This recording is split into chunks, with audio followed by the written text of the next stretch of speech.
In tonight's mystery, we present the dancing plague of 1518.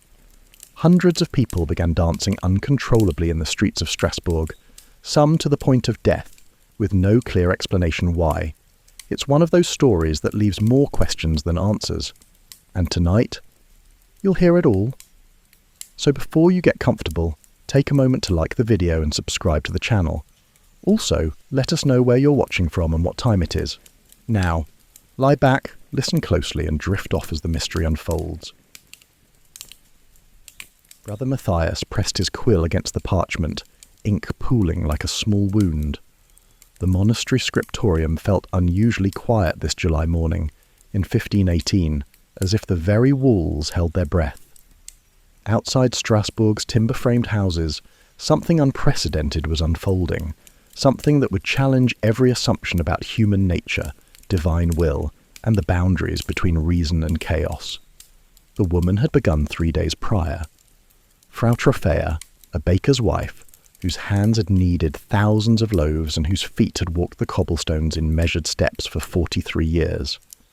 Yet, on that sweltering Tuesday, those same feet had betrayed every principle of human dignity. They moved without her permission, lifting and stepping, turning and pivoting in patterns that belonged neither to any known dance nor to any recognizable madness. Matthias had witnessed possession before. The monastery served as refuge for those touched by devils, those whose minds had fractured under the weight of worldly concerns.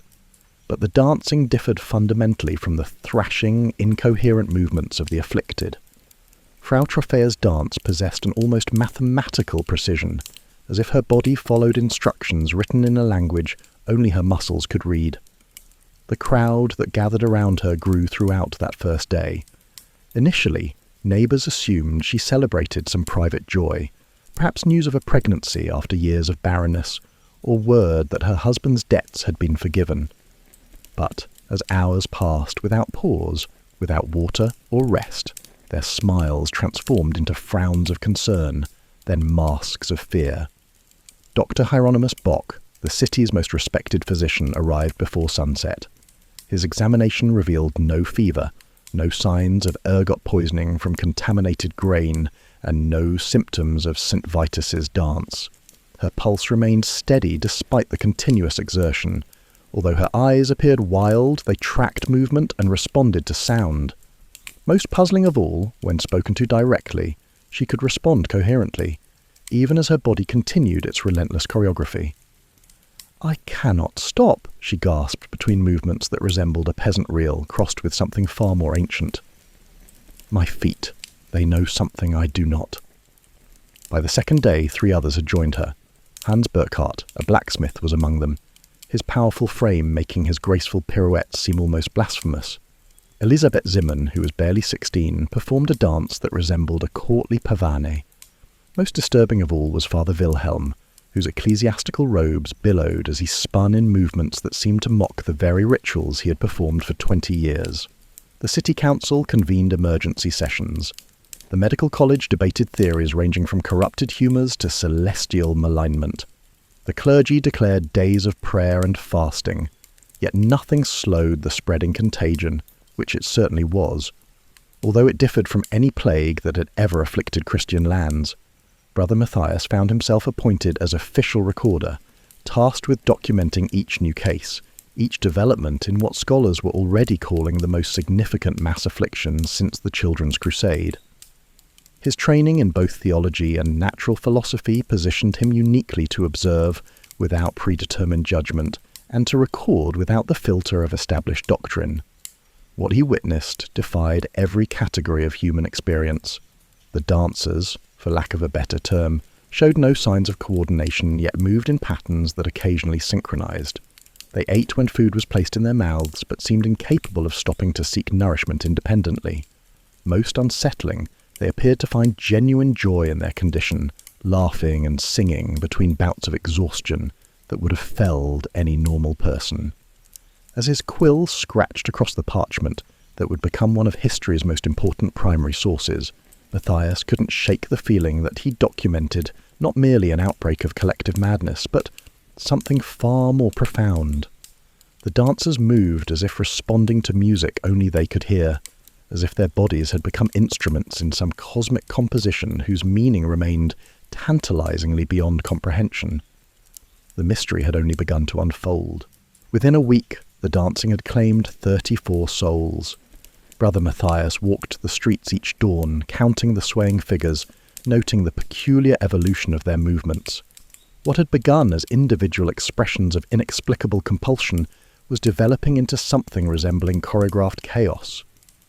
The city's response revealed the deep fractures in medieval understanding of human nature. Physicians clung to Galenic theories of humoral imbalance, prescribing bloodletting and purges that proved utterly ineffective. The clergy proclaimed the dancing a divine punishment for the city's moral failings, pointing to everything from excessive merchant profits to the popularity of secular music. Yet neither medical intervention nor spiritual remedies showed any impact on the spreading affliction. Most intriguing to Matthias was the pattern of contagion. The dance didn't spread through physical contact or proximity, as plagues typically did. Instead, it seemed to select its victims according to some hidden logic. Agnes Müller, a wealthy merchant's wife known for her charity work, began dancing while distributing bread to the poor, but her servants, who had closer contact with the afflicted, remained unaffected. Meanwhile, Klaus Weber, a solitary cobbler who rarely ventured from his workshop, suddenly appeared in the main square, his leather apron flying as he performed leaps that would have impressed the finest court entertainers. The dancers themselves provided few clues. During their brief moments of rest, never more than an hour and often far less, they spoke of dreams filled with music, of voices calling them to move, of an overwhelming sense that their dancing served some essential purpose they couldn't articulate.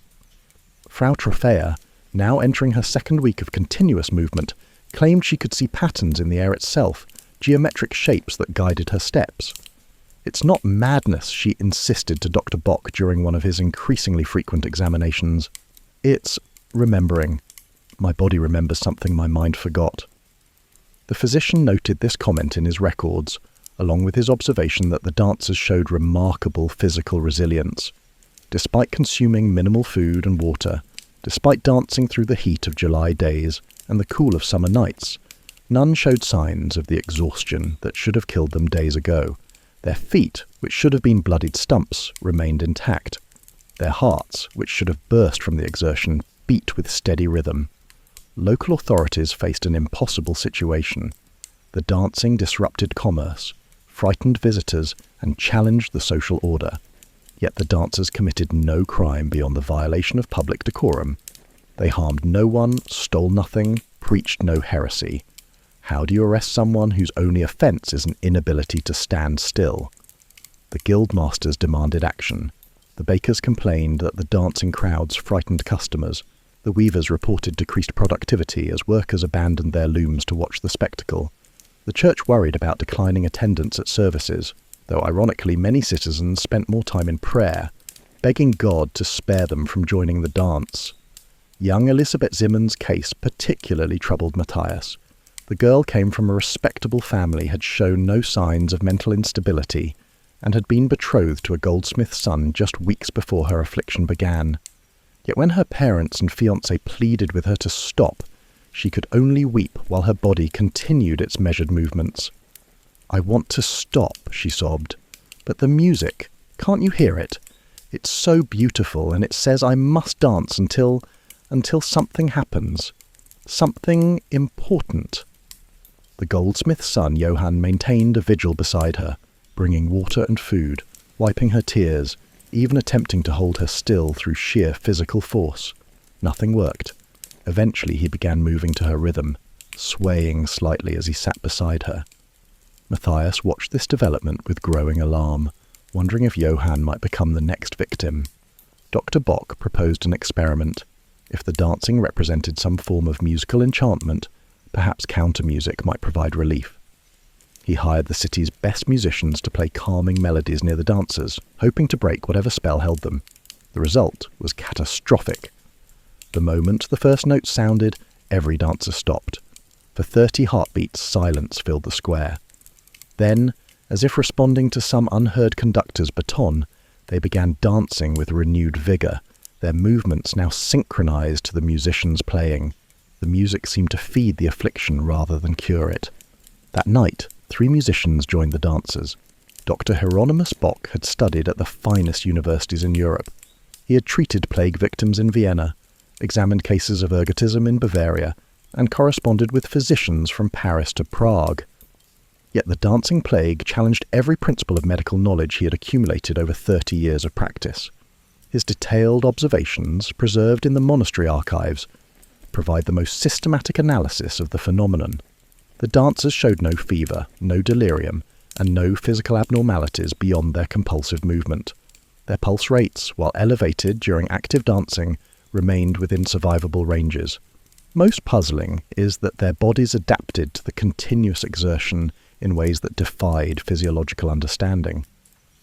The human form is not designed for such prolonged activity, he wrote to his former professor at the University of Basel. Yet these individuals show no signs of the muscle deterioration, dehydration, or cardiac distress that should accompany such exertion. It is as if their bodies have entered some altered state that suspends normal biological limitations. Bock's attempts at treatment revealed the inadequacy of contemporary medical theory. Bloodletting, the universal remedy for humoral imbalance, produced no change in the dancer's condition. Purges and emetics failed to expel whatever poison might have caused the affliction. Even trepanation, performed on one willing volunteer, merely added a head wound to his list of ailments without diminishing his need to dance.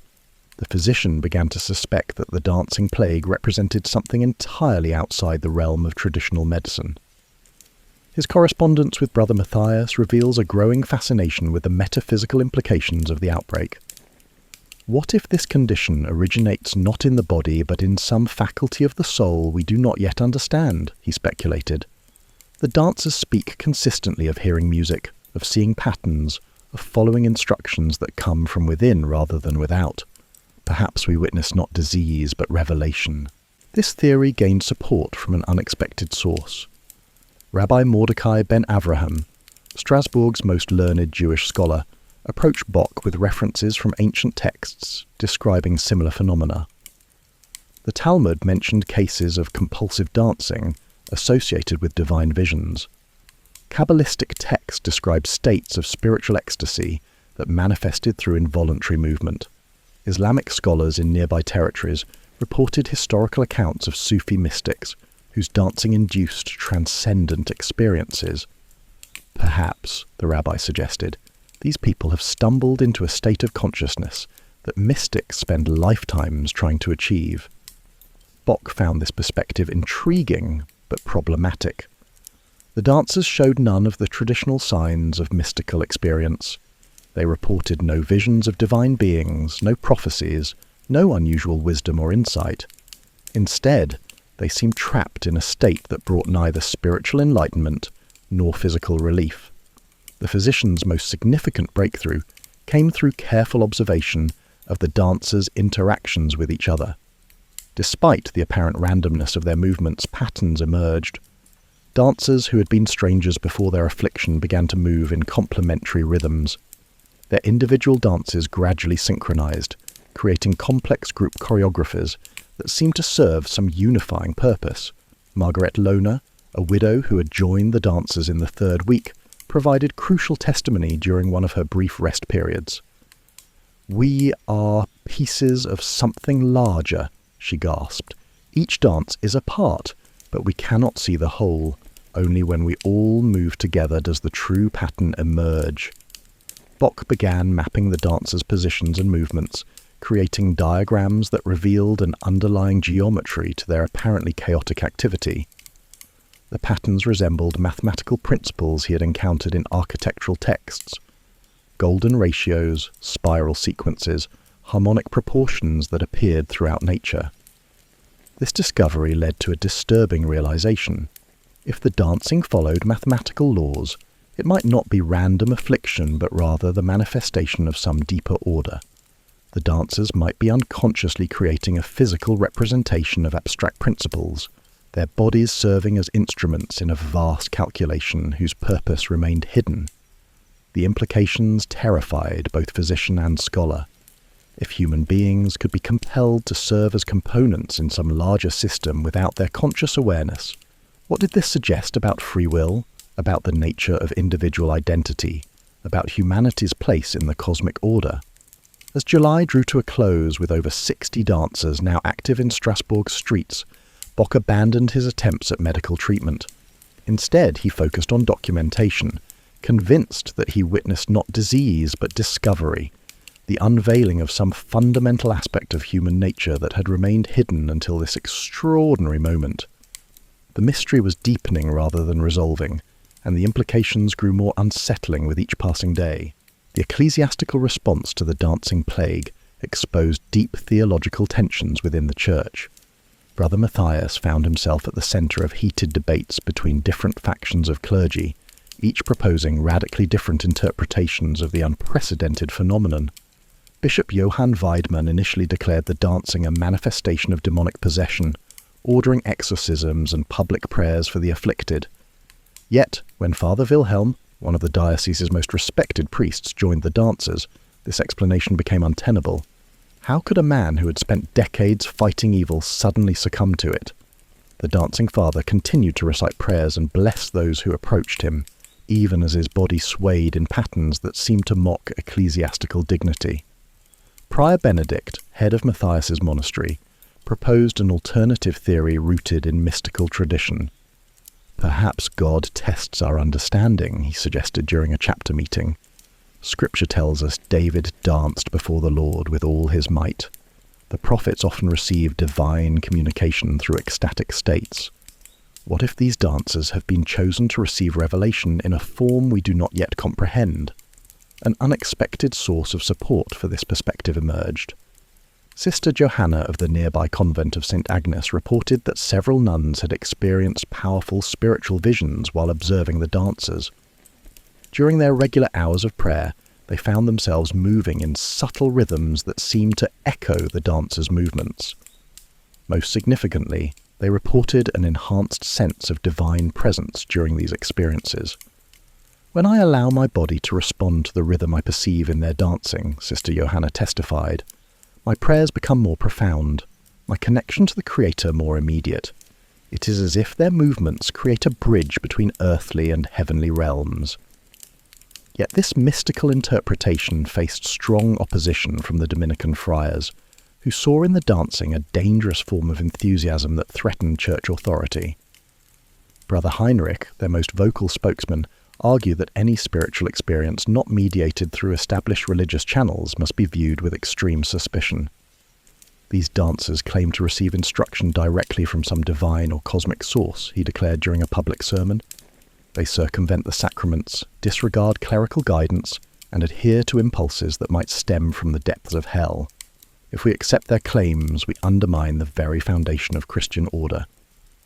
The theological debate intensified when several dancers began incorporating religious gestures into their movements. They crossed themselves while spinning, genuflected during leaps, and raised their arms in positions reminiscent of crucifixion. Yet these sacred elements appeared seamlessly woven into dance patterns that retained their essentially secular character. Matthias observed these developments with growing fascination. The dancers seemed to access some form of religious expression that transcended traditional categories. Their movement prayers appeared simultaneously more primitive and more sophisticated than conventional worship, as if they had discovered a method of spiritual communication that predated organized religion yet pointed towards some more evolved form of divine encounter. The situation became even more complex when Rabbi Mordecai reported similar theological discussions within the Jewish community. Several respected Torah scholars had begun incorporating swaying movements into their study sessions, claiming that physical rhythm enhanced their ability to penetrate sacred texts. The Kabbalistic tradition of meditative movement suddenly seemed directly relevant to current events. Perhaps, the rabbi suggested to Matthias during one of their regular conversations, we witness the emergence of a universal spiritual language that transcends the boundaries between our different faiths. The dancers may be unconsciously recovering ancient forms of worship that were practiced before religious traditions became institutionalized. This possibility alarmed both Christian and Jewish authorities.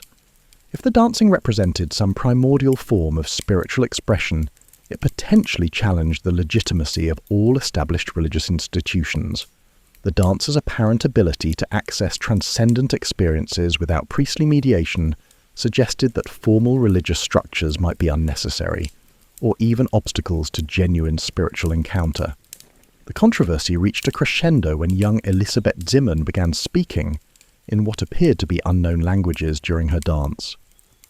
Linguistic scholars determined that her utterances followed consistent grammatical patterns but corresponded to no known human tongue. Church authorities faced the uncomfortable possibility that she spoke in the tongues of angels mentioned in Scripture, yet outside any recognized ecclesiastical context. Bishop Weidmann found himself in an impossible position. He could not condemn phenomena that might represent genuine divine communication, yet he could not endorse activities that undermined church authority. His compromise solution satisfied no one. He declared the dancing neither inherently sacred nor profane, but rather a mysterious manifestation that required careful study before any definitive theological judgment could be made. This official position of studied neutrality reflected the broader uncertainty that gripped all of Strasbourg's intellectual and spiritual leaders. The dancing plague had revealed the inadequacy of every existing framework for understanding human behavior and divine interaction. As July turned to August, with the number of dancers approaching 100, it became clear that the phenomenon would not be easily contained within familiar categories of explanation. The sacred and profane were merging in ways that challenged the very foundations of medieval worldview, and no one could predict where this unprecedented fusion might lead. The Strasbourg City Council faced an administrative nightmare without precedent in municipal law. How do you govern a population increasingly composed of individuals who cannot control their own movements? By early August 1518, nearly 100 citizens danced continuously through the streets, creating chaos that threatened the city's economic and social stability. Magistrate Conrad Wickram, elected to office based on his reputation for practical problem-solving, found every conventional solution ineffective. His first approach had been straightforward law enforcement: arrest the dancers for disturbing the peace. However, the city jail could not accommodate 100 prisoners, especially prisoners who required constant supervision and continued to dance within their cells. Moreover, the legal precedent was unclear. Medieval law addressed theft, assault, heresy, and various forms of misconduct, but nowhere in legal tradition could the magistrates find guidance for dealing with compulsive dancing. The guild masters presented increasingly desperate petitions. The bakers reported significant losses as crowds of spectators made normal business impossible. The cloth merchants complained that trade delegations from other cities were avoiding Strasbourg, fearing contamination by whatever affliction caused the dancing. Most seriously, agricultural workers from surrounding villages were abandoning their harvest duties, drawn to the city by reports of the miraculous dancing. If this continues through harvest season, warned Johann Zeckler, master of the Farmers' Guild, we face not merely economic disruption but potential famine. The dancers consume resources while producing nothing. Worse, they inspire others to abandon productive labour in favour of gawking at this spectacle. Wickram's attempts at practical solutions revealed the phenomenon's resistance to conventional intervention.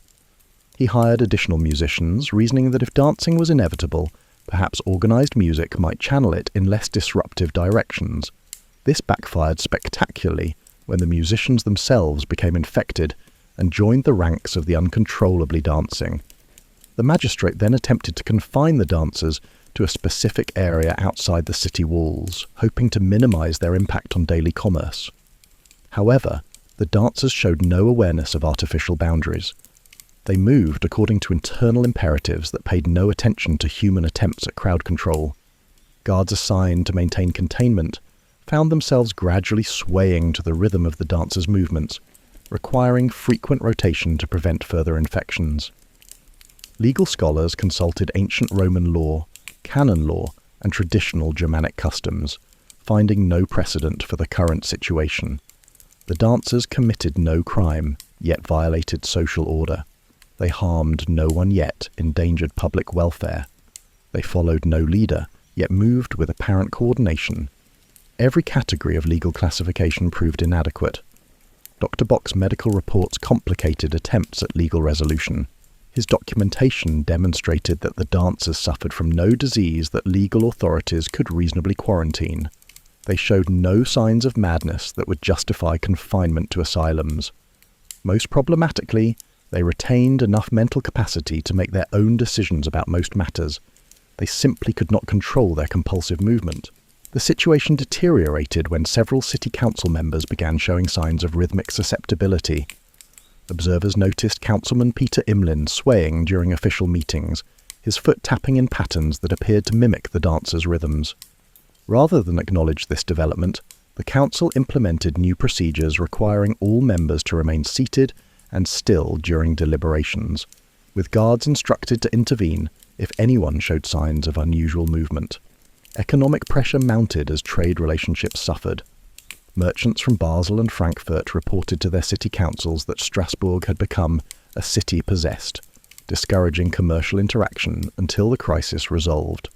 The annual harvest fair, crucial to the region's economy, faced potential cancellation as participating merchants expressed reluctance to enter a city where they might become infected with uncontrollable dancing. Wickrum's most creative solution involved attempting to negotiate directly with the dancers. Perhaps reasoning could succeed where force had failed. He organised formal meetings where city representatives attempted to discuss the situation with dancers during their brief rest periods. These conversations proved profoundly unsettling. The dancers consistently expressed their desire to stop, their awareness of the disruption they caused, and their complete inability to control their condition. Yet they also described their dancing as serving some essential purpose that they could not fully articulate. They spoke of participating in something larger than themselves, of their movements contributing to some vast pattern whose completion remained necessary. "Stop," you say, "but we can't stop any more than you can stop your heart," said Frau Trofea. "This dancing is not our choice. It is our function. When the pattern is complete, we will rest. Until then, we must continue." When pressed to explain what pattern they meant, the dancers could offer only vague descriptions of geometric shapes, musical harmonies, and mathematical relationships that their bodies somehow expressed through movement. Their testimony suggested they served as unwilling participants in some cosmic calculation whose nature remained beyond human comprehension. The council's final attempt at resolution involved consulting authorities from other cities that had experienced similar phenomena. Historical research uncovered scattered reports of dancing outbreaks across European history, yet no detailed documentation was available to offer valuable guidance. Moreover, previous episodes had apparently resolved spontaneously, offering little insight into effective intervention strategies. By late August, Magistrate Wickram privately admitted defeat. The city government could neither stop the dancing nor effectively manage its consequences. They could only hope the phenomenon would end as mysteriously as it began, leaving them to deal with the aftermath. The authorities' inability to address the crisis reflected a deeper failure of medieval institutions to comprehend emerging realities that transcended traditional categories of understanding. September brought an unexpected development that changed everything Brother Matthias thought he understood about the dancing plague. The revelation came not through scholarly analysis or medical examination, but through the observations of an unlikely witness, Master Johann Gutenberg, a visiting printer investigating Strasbourg's potential as a location for his revolutionary, movable type workshop. Gutenberg possessed a unique perspective, shaped by his work with mechanical systems, mathematical precision, and pattern recognition essential to printing technology. While other observers focused on individual dancers or small groups, he studied the overall configuration of all dancers throughout the city. His trained eye, accustomed to detecting subtle alignments and spacing relationships, perceived something that had eluded everyone else. "They are not dancing randomly," he told Matthias during an evening meeting at the monastery. "From an elevated position, I observed from the cathedral tower, their movements create a vast geometric pattern that spans the entire city. Individual dancers serve as moving points in a complex diagram that appears to be nearing completion. Matthias initially dismissed this theory as fanciful speculation. However, Gutenberg's systematic documentation proved compelling. He had mapped the positions of all known dancers at regular intervals, creating a series of diagrams that revealed an underlying order to their apparently chaotic activity. The patterns resembled nothing in conventional human experience. They incorporated elements of sacred geometry, musical harmony, and mathematical principles that seemed almost too sophisticated for the medieval understanding. Yet the evidence was undeniable. The dancers were unconsciously creating a physical representation of abstract concepts that challenged the boundaries of contemporary knowledge. "Look at these measurements," Gutenberg explained, spreading his carefully drafted diagrams across the monastery table. The distances between dancers, the timing of their movements, the directions of their travel, everything follows precise mathematical relationships. They are drawing something in space and time, using their bodies as instruments in a calculation beyond human design. This discovery raised terrifying questions. If the dancers unconsciously followed mathematical laws, who or what had programmed these laws? The patterns were too complex, too purposeful to be accidental, yet they were also too alien to be products of human intelligence. The dancers themselves remained unaware of the larger design they were creating, responding to impulses they could not explain or control. Brother Matthias pondered the implications during sleepless nights. Were the dancers unwilling participants in some cosmic experiment? Had some intelligence, divine, demonic, or entirely other, selected Strasbourg as the site for a demonstration whose purpose remained hidden? The possibility that human beings could be manipulated like pieces on a chessboard challenged fundamental beliefs about free will and human dignity. Dr. Bock's medical observations supported Gutenberg's geometric analysis. The physician had noted that individual dancers' movements became increasingly precise over time, as if they were gradually learning to perform their roles more accurately. Their apparent fatigue seemed to diminish rather than increase, suggesting that their bodies were adapting to serve the requirements of the larger pattern. "They are becoming more efficient," Bock reported. "Their movements consume less energy while achieving greater precision. It is as if some process is optimizing their performance to serve functions we do not yet understand." The most unsettling aspect of Gutenberg's discovery was its progressive nature. The pattern was not static, but evolving, approaching some form of completion that might trigger unknown consequences. Based on the rate of change he had documented, the printer estimated that the geometric design would reach its final configuration within days. "What happens when the pattern is complete?" Matthias asked, though he feared the answer. Gutenberg could only speculate. Perhaps the dancers would finally be released from their compulsion. Perhaps the completion would trigger some larger event that the dancing had been designed to facilitate. Or perhaps the entire phenomenon would simply end, leaving behind only the memory of humanity's brief role as unwilling participants in some incomprehensible cosmic process. The printer's analysis also revealed why certain individuals were selected to become dancers, while others remained unaffected. The pattern required specific positions to be filled by dancers with particular physical characteristics, movement capabilities, and spatial relationships to other participants. The selection process had nothing to do with spiritual worthiness, moral character, or personal vulnerability. It was purely functional, based on requirements that remained hidden from human understanding. This mechanical view of the dancing plague stripped away all romantic or mystical interpretations. The dancers were not blessed visionaries or cursed victims. They were simply tools being used by some intelligence to create something beyond human comprehension. Their suffering, their loss of autonomy, their disruption of normal life served as acceptable costs in pursuing some larger objective. As September progressed, Gutenberg's predictions proved accurate. The dancers' movements became increasingly synchronized, their individual variations gradually harmonizing into a unified whole. The geometric pattern approached completion with mathematical inevitability, regardless of human attempts to understand or intervene. The residents of Strasbourg could only wait and wonder what would happen when the mysterious calculation finally reached its conclusion. The pattern that had claimed so many of their neighbours was nearly complete, and none could predict whether its fulfilment would bring liberation or catastrophe. October 15th, 1518. Brother Matthias recorded the date with a trembling hand, knowing he documented either the end of the most mysterious chapter in Strasbourg's history, or merely its transformation into something even more incomprehensible. The dancing plague, which had held the city captive for over 3 months, reached its conclusion in a manner that satisfied no theory and answered no questions. The end came with mathematical precision that confirmed Gutenberg's geometric analysis, while revealing its ultimate inadequacy. At exactly noon, when the cathedral bells announced the 6th hour, every dancer throughout the city stopped simultaneously. The dancers stopped not gradually, not individually, but in perfect unison, as if some cosmic conductor had finally lowered his baton. The silence that followed was more disturbing than the months of continuous movement had been. 137 people stood motionless in streets, squares, and courtyards throughout Strasbourg, their faces bearing expressions of profound confusion and loss.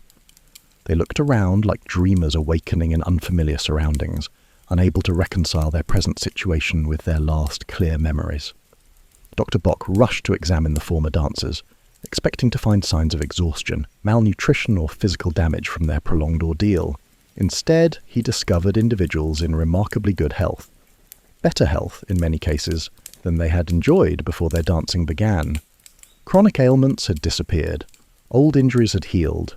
Even elderly dancers showed renewed vitality that seemed to reverse months or years of aging.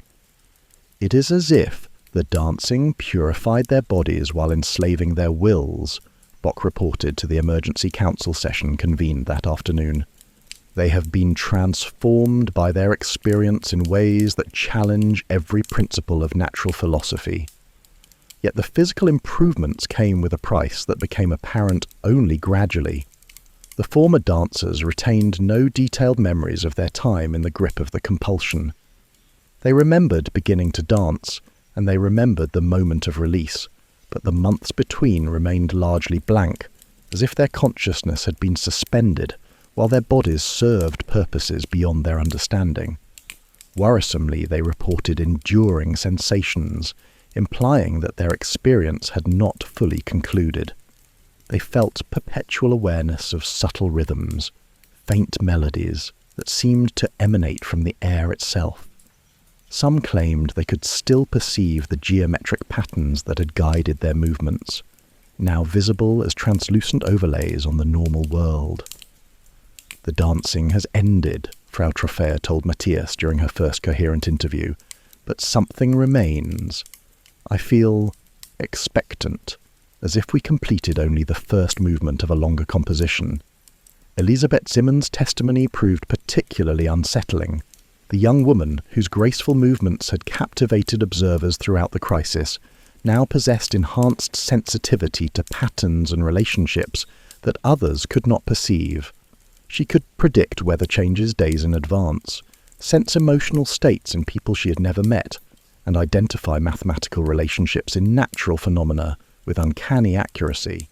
"The dancing taught us something," she explained, "not in words or thoughts, but in our bones, our blood, our deepest being. We learned a language that has no sounds, only movement and relationship and truth." Gutenberg's geometric analysis provided the only framework for understanding what had occurred. His final diagrams showed that the pattern created by the dancers' movements had indeed reached completion on October 15th. Yet completion had not resulted in dissolution, but rather in transformation. The physical dancing had ended, but it had apparently established something permanent, a new configuration of relationships that continued to influence the former dancers and, increasingly, the city itself. Over the following weeks, Strasbourg experienced subtle but significant changes. Trade negotiations proceeded more smoothly, as if commercial relationships had been somehow optimized. Conflicts between guildmasters resolved more easily. Even the weather seemed more favorable, with gentle rains arriving precisely when crops required moisture. Citizens began reporting unusually vivid dreams, enhanced creativity, and improved ability to understand complex problems. It was as if the completed geometric pattern had created some form of beneficial resonance that enhanced human capabilities throughout the region. Yet these improvements carried an undercurrent of unease. If unknown intelligences could manipulate human beings to create patterns that then influenced entire communities, what did such behaviour suggest about human autonomy? Were the residents of Strasbourg now subject to guidance they could neither perceive nor resist? Brother Matthias completed his chronicle with more questions than answers. The dancing plague had ended, but its resolution raised more disturbing possibilities than its occurrence had. The dancers had been released from their compulsion, but they remained connected to whatever intelligence had choreographed their movements. The transformation of Strasbourg was complete, yet its nature and purpose remained a mystery. Most troubling of all, reports began arriving from other cities throughout the German states, describing unusual group behaviours, synchronized activities, and collective movements that seemed to echo Strasbourg's experience. Perhaps the dancing plague had not ended, but merely completed its initial phase, preparing for expansion into something far more comprehensive. As winter approached, Matthias sealed his manuscript in the monastery archives, hoping that future scholars might possess the knowledge necessary to understand what he had witnessed. The mystery of the dancing plague would endure long beyond the lives of those who experienced it, a testament to humanity's encounter with forces that operated according to laws not yet discovered and purposes not yet revealed. The dance had ended, but the music played on, silent, invisible, and eternally transformative. And just like that, we've reached the end of tonight's mystery. The dancing plague of 1518. Hundreds of feet moving without reason, a rhythm no one could explain, and a silence that still lingers beneath the music. If your mind is still turning, don't worry. There are plenty more strange tales where this one came from. But for now, breathe deep, let the questions wait, and drift into stillness. Sleep well, my friends, and as always, good night.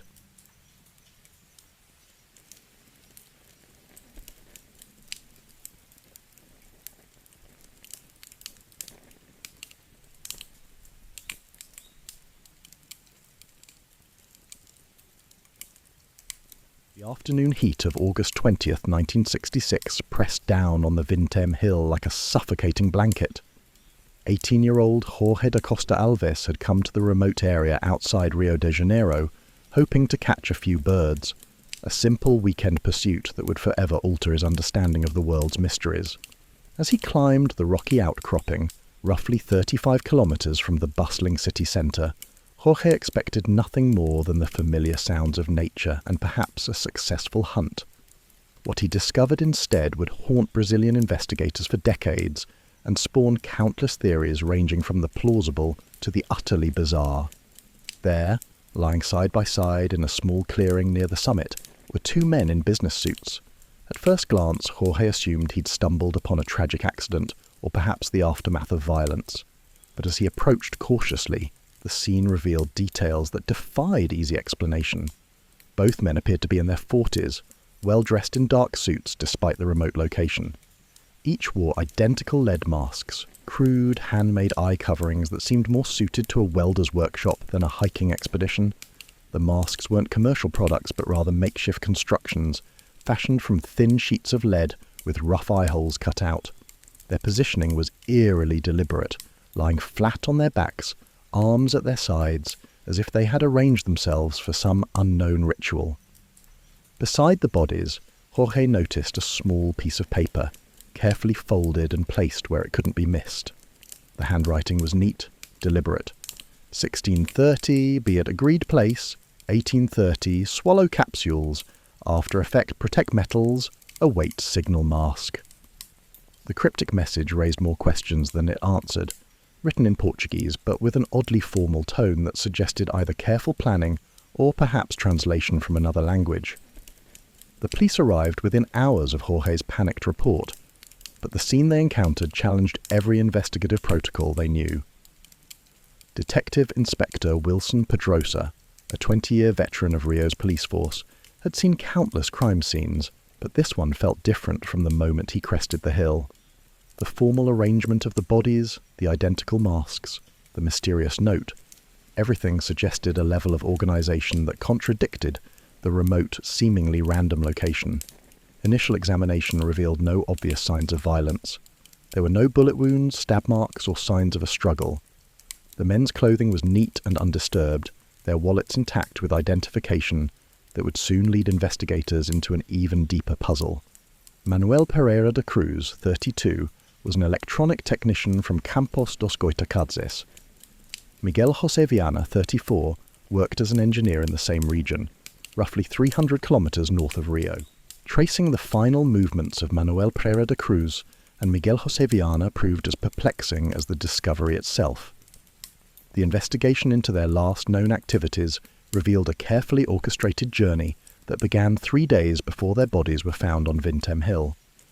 What emerged was a pattern of deliberate misdirection and secretive behaviour that suggested the two men were involved in something far more complex than their families had imagined.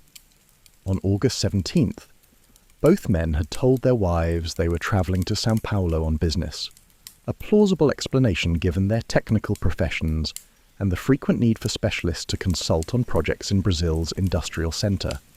Manuel had even specified he would be examining electronic equipment for a potential client, while Miguel mentioned consulting on an engineering project. Their families had no reason to doubt these explanations, as both men occasionally travelled for work. However, investigators quickly discovered that neither man had any scheduled business in São Paulo. Their employers confirmed no work-related travel had been authorised, and no clients in São Paulo had requested their services. The business trip was an elaborate fiction, constructed to provide cover for their actual destination and purpose.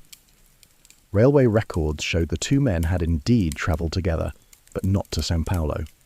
They had purchased tickets to Niterói, just across Guanabara Bay from Rio de Janeiro. Station attendants remembered them partly because of their formal business attire, unusual for tourists visiting the coastal region. They had carried a small suitcase between them and appeared to be consulting notes or documents during the journey. In Niterói, the trail became more complex. Hotel registrations showed they had checked into separate accommodations despite travelling together, another unusual detail that suggested either caution or perhaps instructions from an unknown third party. The hotel clerk at Manuel's lodging recalled the guest asking specific questions about local electronics shops, particularly those that might sell specialised components or materials. This inquiry led investigators to a small electronics supplier where both men had visited on August 18th. The shop owner, Carlos Mendes, remembered them clearly because of their unusual request. They had purchased several items that seemed unrelated to conventional electronics work: sheets of thin lead, basic tools for metalworking, and what Mendes described as materials for making something, not repairing something. When asked about their project, Miguel had mentioned they were constructing protective equipment for an experiment involving electromagnetic fields. The shop owner found this explanation vague but not entirely implausible, given the increasing interest in radio technology and electronic communications. Both men seemed knowledgeable about electronics, asking informed questions about conductivity and shielding properties. More intriguing was their inquiry about local geography. They had asked Carlos Mendes about elevated areas around Niterói and Rio, specifically locations that might offer clear sight lines and minimal interference from urban electrical systems. Mendes had mentioned several possibilities, including Vintem Hill, describing it as isolated but accessible for those willing to hike. The evening of August 18th marked the last confirmed sighting of both men alive. They had dined separately at their respective hotels, but both had asked their desk clerks about transportation to remote areas. Manuel had specifically inquired about reaching locations away from city lights and electrical interference. Miguel had asked about areas suitable for observational activities. Both men had paid their hotel bills in advance for 3 nights, despite checking out after only 2. This suggested they had planned to return, contradicting theories that they had travelled to Rio with suicidal intentions. Their behaviour indicated expectation of survival and return to their normal lives. Reconstruction of their final day revealed careful preparation. On the morning of August 19th, they had purchased supplies including water, basic food, and what appeared to be small glass vials from a pharmacy. The pharmacist remembered Miguel asking about storage of light-sensitive materials, requesting dark glass containers that would protect contents from sunlight. Most puzzling was a conversation overheard by another hotel guest. Through thin walls, the guest had heard one of the men, he couldn't determine which, speaking quietly but urgently into a telephone. The fragments he remembered were tantalizing, references to confirmation of coordinates, weather conditions favourable, and proceeding as discussed. The phone records from both hotels showed no outgoing calls charged to either room, suggesting they had used public phones or had been called by someone else.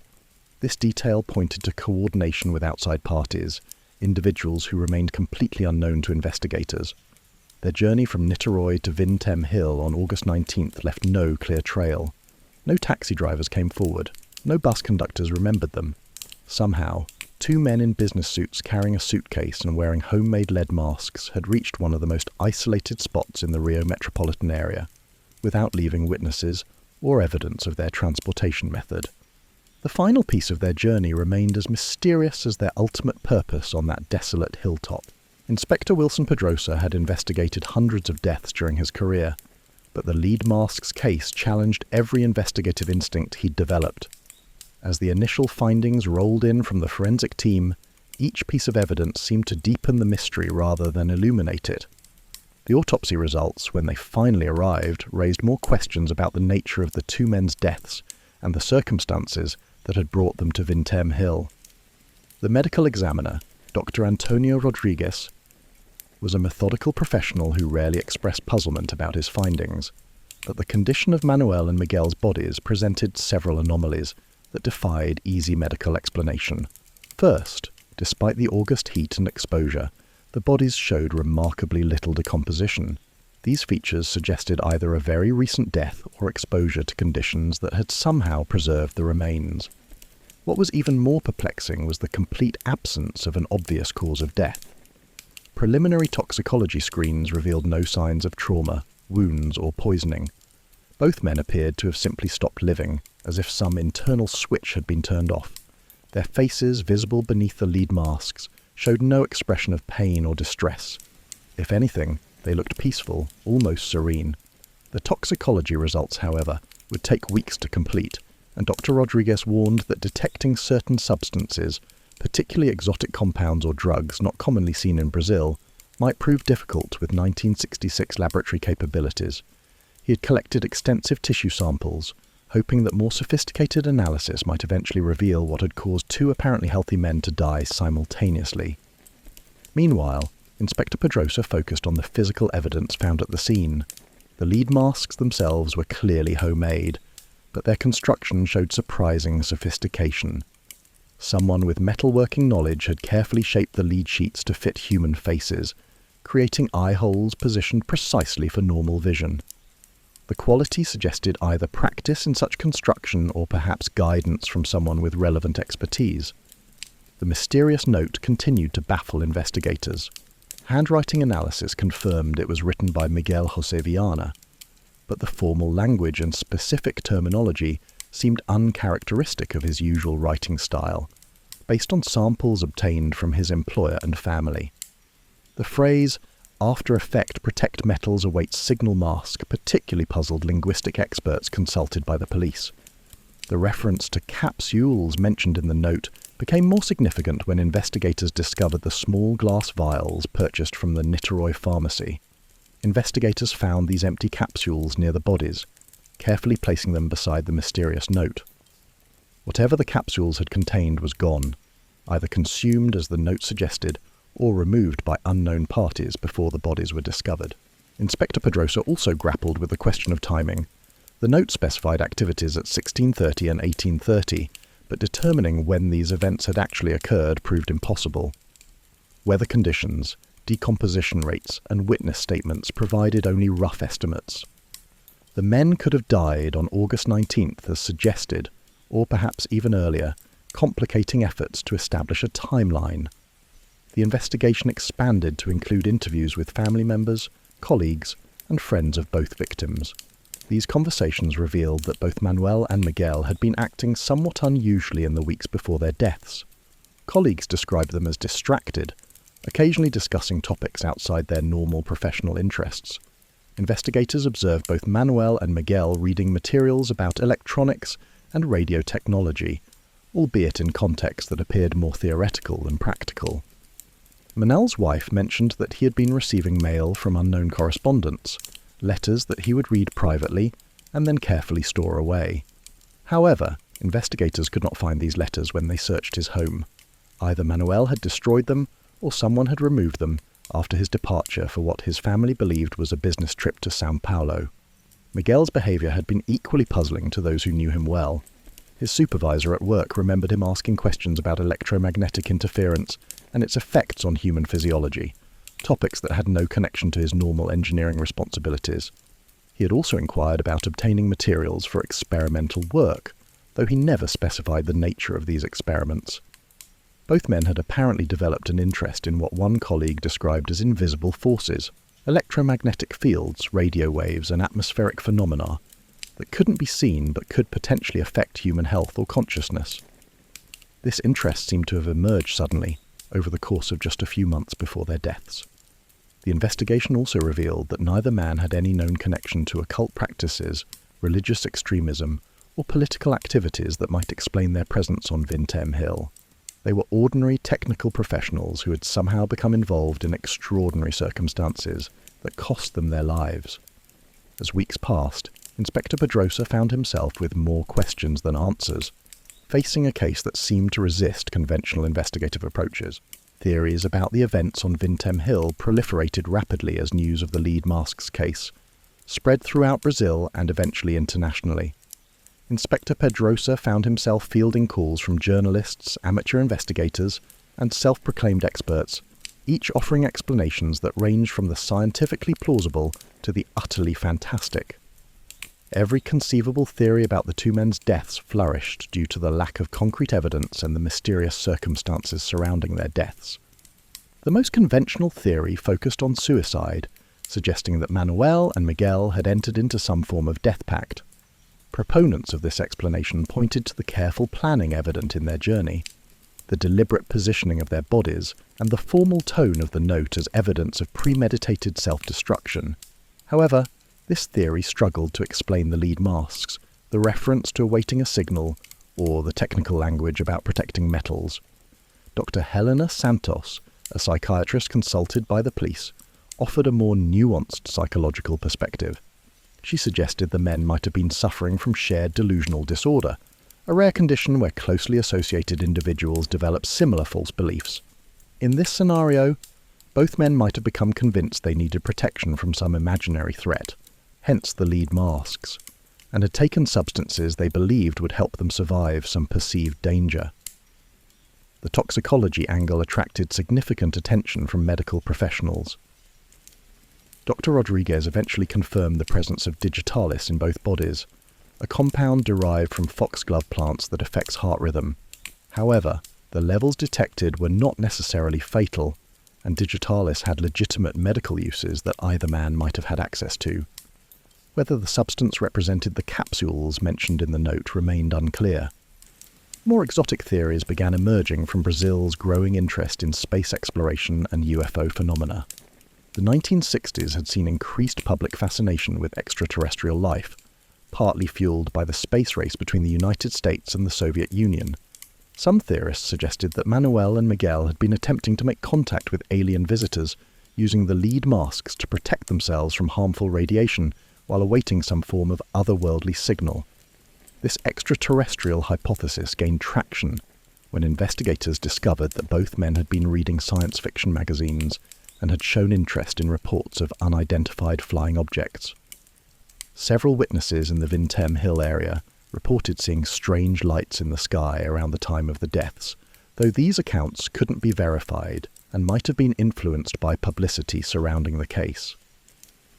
Electronics engineer Dr. Fernando Lima proposed a more scientific but equally intriguing theory.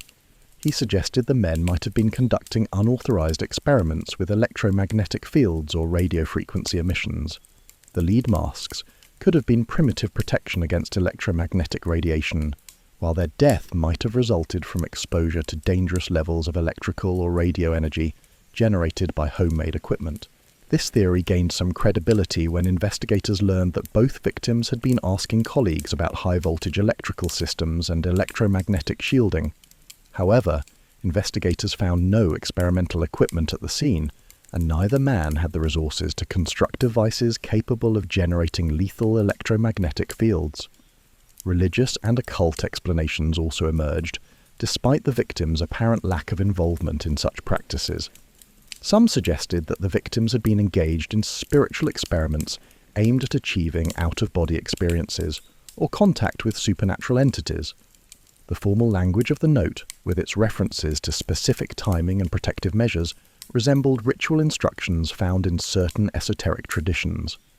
Professor Carlos Andrade, an anthropologist studying Brazilian folk religions, noted similarities between the lead masks case and certain African-derived spiritual practices that had taken root in Brazil.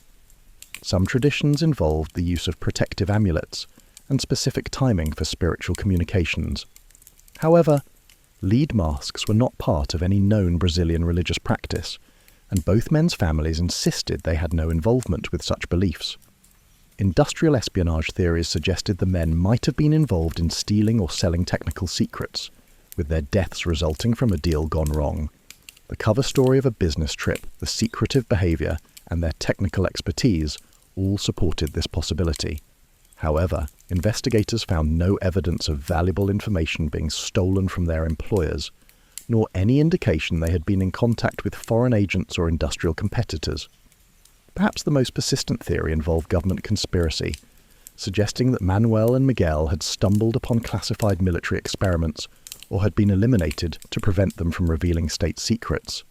Brazil's military government in 1966 was indeed conducting various research projects, and the formal language of the note resembled military communications protocols.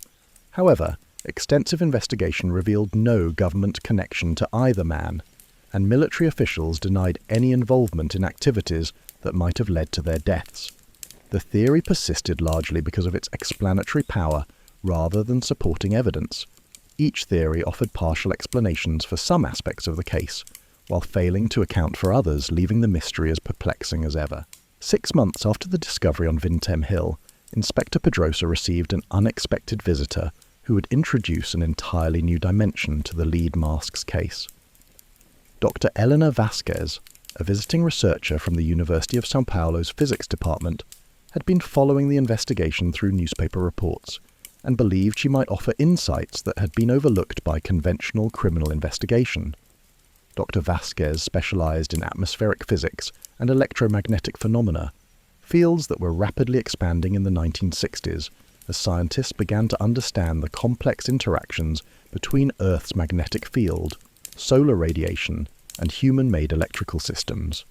Her interest in the lead masks case had been piqued by the victims' apparent concern with protecting metals and their use of lead shielding, details that suggested knowledge of electromagnetic principles. Inspector, Dr. Vasquez explained during their first meeting, what if these men weren't protecting themselves from earthly dangers, but from something in the atmosphere itself? She had brought a collection of scientific journals and research papers, which illustrated the growing awareness about electromagnetic hazards in the mid-1960s. The timing of the deaths, she noted, coincided with a period of unusual solar activity. Solar flares and magnetic storms in August 1966 had been significant enough to disrupt radio communications across South America. Amateur radio operators had reported strange interference patterns, and several commercial airlines had experienced navigation difficulties attributed to electromagnetic disturbances. More intriguing was Dr. Vasquez's discovery that both Manuel and Miguel had been corresponding with amateur radio enthusiasts in the months before their deaths. Through careful investigation of radio operator networks, she had uncovered evidence that both men had been asking questions about electromagnetic shielding and the biological effects of radio frequency exposure. The physics professor had also identified what she believed might be the source of the victim's information about electromagnetic dangers. A series of articles published in technical magazines during early 1966 had discussed theoretical risks associated with high-altitude electromagnetic experiments being conducted by various governments. While much of this information was speculative or even sensationalized, it could have influenced technically trained individuals to take protective measures. consider the lead masks not as protection from aliens or government rays, Dr. Vasquez suggested, but as crude Faraday cages designed to shield their brains from electromagnetic interference. The positioning on a hilltop, away from urban electrical systems, makes sense if they were trying to avoid electromagnetic pollution while exposing themselves to natural atmospheric phenomena. This electromagnetic theory provided new context for the mysterious note. The reference to awaiting a signal could have meant monitoring for specific electromagnetic events, perhaps solar flare activity or atmospheric electrical phenomena that both men believed required protective observation. The timing specified in the note might have corresponded to predicted periods of electromagnetic activity. Dr. Vasquez had researched historical records and discovered that August 20th, 1966, had indeed featured unusual atmospheric electrical activity. Lightning detectors across the Rio region had recorded abnormal patterns, and several amateur meteorologists had noted strange cloud formations that might have indicated electromagnetic disturbances in the upper atmosphere. The capsules mentioned in the note took on new significance under this electromagnetic theory. Dr. Vasquez suggested they might have contained substances believed to protect against radiation exposure, perhaps iodine compounds or other materials that amateur scientists in the 1960s sometimes used as protection against various forms of radiation. Further investigation revealed that both men had been members of amateur science clubs that discussed topics ranging from radio astronomy to atmospheric phenomena. These groups, while not formally organized, exchanged information through correspondence networks that connected technically minded individuals across Brazil. Some members had become convinced that government and military electromagnetic experiments posed health risks to civilian populations. The electromagnetic theory also explained the victims' interest in elevated locations with clear sight lines. If they were attempting to observe or measure atmospheric electromagnetic phenomena, a hilltop position would provide optimal conditions while minimizing interference from urban electrical systems. The remote location of Vintem Hill suddenly made sense as a scientific observation point rather than a meeting place for mysterious activities. Dr. Vasquez had even identified similar cases from other countries where amateur scientists had attempted to study electromagnetic phenomena using crude protective equipment. While none had resulted in deaths, several incidents involved individuals taking substantial risks based on incomplete understanding of electromagnetic hazards. However, the electromagnetic theory still couldn't fully explain how both men had died. Even if they had exposed themselves to dangerous electromagnetic fields, the medical evidence didn't clearly support electromagnetic radiation as a cause of death. The absence of burns, cellular damage, or other indicators of electromagnetic exposure remained problematic. Nevertheless, Dr. Vasquez's research had paved the way for further investigation and provided the first scientifically grounded explanation for many previously inexplicable aspects of the case. The lead mask case was beginning to look less like a criminal mystery and more like a scientific tragedy. A startling discovery was made by construction workers building a new radio transmission tower in the area, nearly 2 years after the discovery on Vintem Hill, turning the lead mask's case in an unexpected direction. Buried approximately 50 meters from where the bodies had been found, they uncovered a metal container that had been carefully hidden beneath rocks and soil. The container's contents would provide the most significant breakthrough in the investigation since the initial discovery. Inspector Pedrosa, now nearing retirement but still haunted by the unsolved case, was called to examine the find. The container was a waterproof aluminum box, the type used by amateur radio operators to protect sensitive equipment from moisture and electromagnetic interference. Inside, wrapped in protective plastic, were documents that immediately connected to Manuel and Miguel's final journey.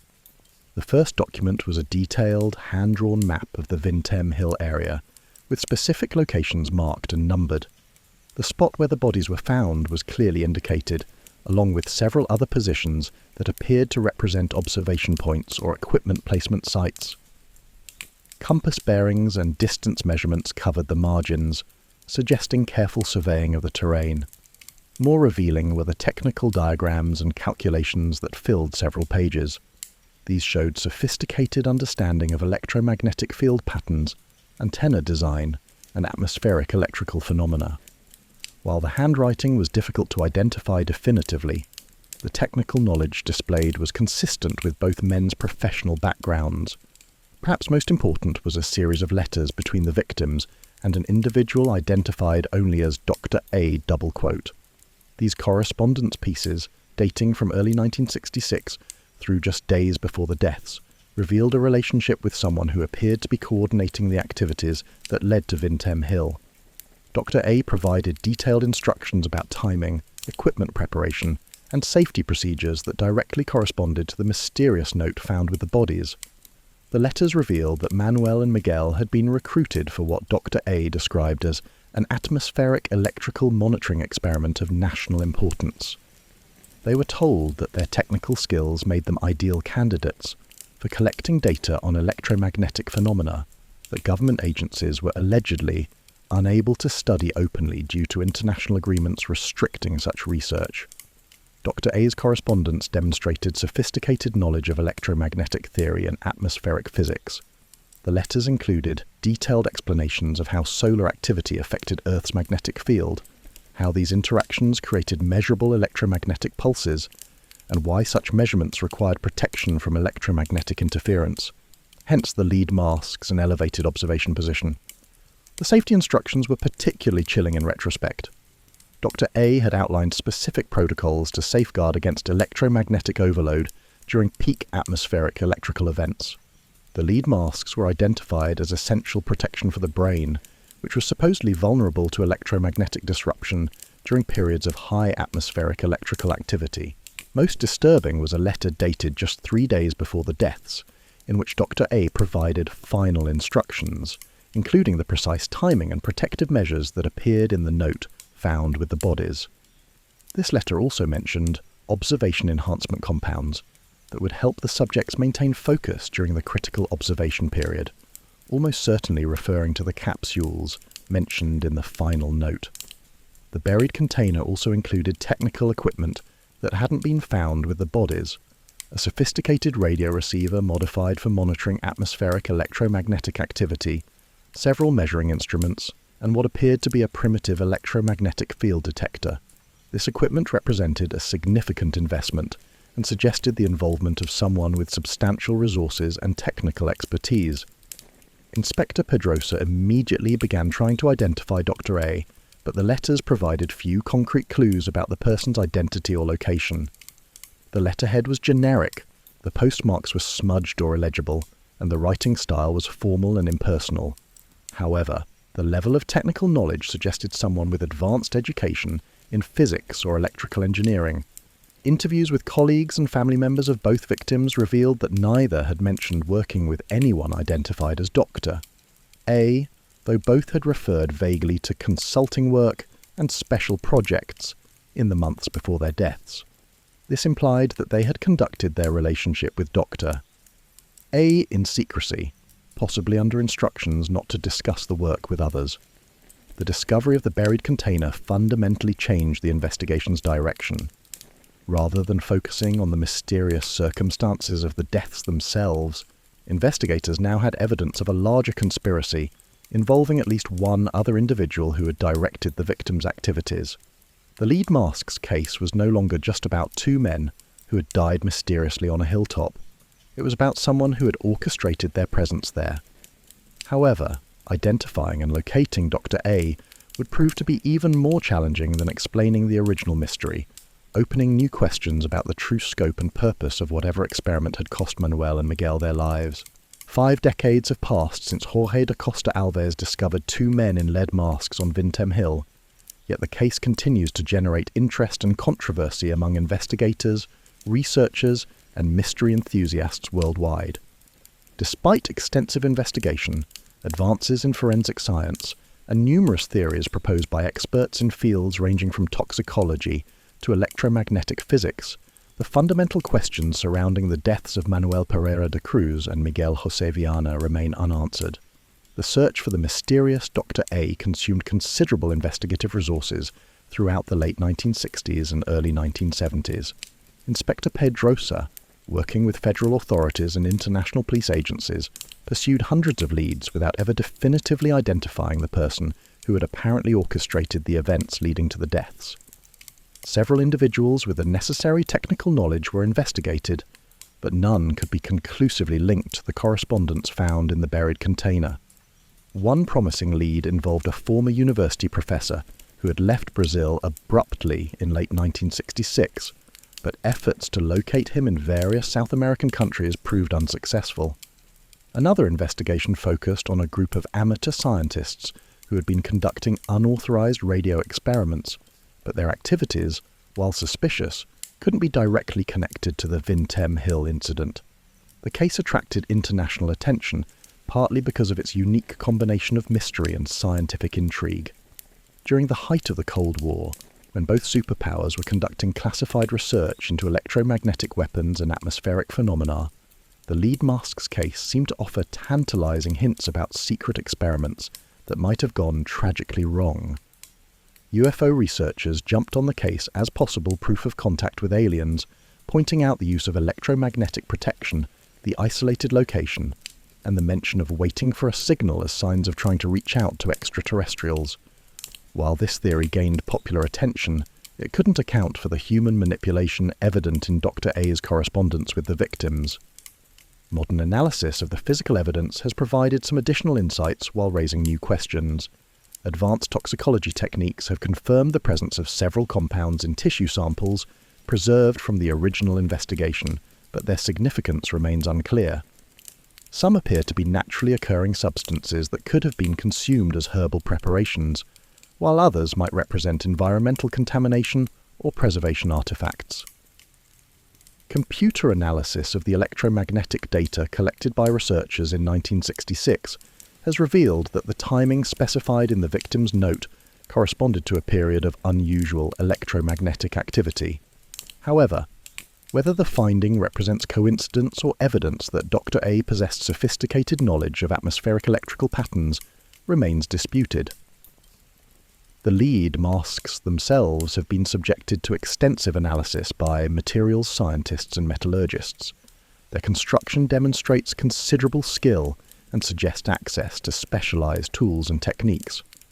The lead used appears to have been sourced from industrial suppliers, but efforts to trace its origin have been unsuccessful due to incomplete records from the 1960s.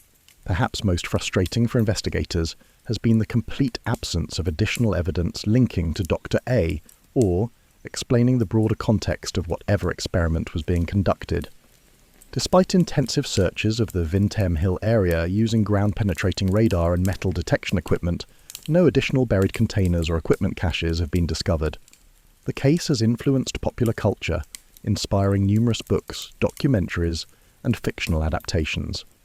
However, media attention has also contributed to the spread of unsubstantiated theories and false information that has complicated serious investigation. Distinguishing between legitimate evidence and sensationalized speculation remains challenging for researchers approaching the case today. From a scientific perspective, the lead mask's case represents an intriguing example of how incomplete understanding of electromagnetic phenomena in the 1960s might have led technically trained individuals to take dangerous protective measures. The era's growing awareness of electromagnetic hazards, combined with limited public access to authoritative information, created conditions where well-intentioned but misguided experiments could have tragic consequences. The psychological aspects of the case continue to fascinate researchers studying group dynamics and shared belief systems. The apparent willingness of two rational, technically competent individuals to participate in potentially dangerous activities based on instructions from an unknown correspondent raises questions about persuasion, authority, and the influence of technical expertise on decision-making. Today, the lead mask's case stands as one of Brazil's most enduring mysteries, representing the intersection of science, mystery, and human tragedy. While modern investigative techniques and scientific knowledge provide new tools for analysis, the passage of time has also meant the loss of potential witnesses and the degradation of physical evidence. The case serves as a reminder that even in our interconnected, information-rich modern world, it remains possible for individuals to become involved in activities that are never fully understood or explained. Somewhere in the hills outside Rio de Janeiro, the truth about what happened on August 20th, 1966 may still be waiting to be discovered, buried as carefully as the metal container that provided the investigation's most significant breakthrough. The mystery endures as compelling today as it was nearly 60 years ago.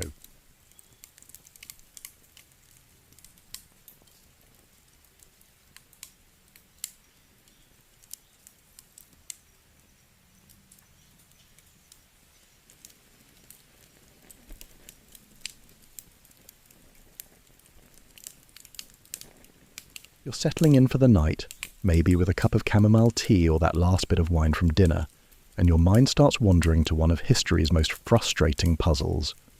Not the kind that keeps you up staring at the ceiling, more like the kind that makes you feel pleasantly drowsy while your brain does that gentle tumbling thing it does when it's processing something intriguing but not urgent. The lost colony of Roanoke. Over the years, you've likely heard fragments of information about the lost colony of Roanoke, perhaps seen a documentary about it, or come across a mention in some historical fiction.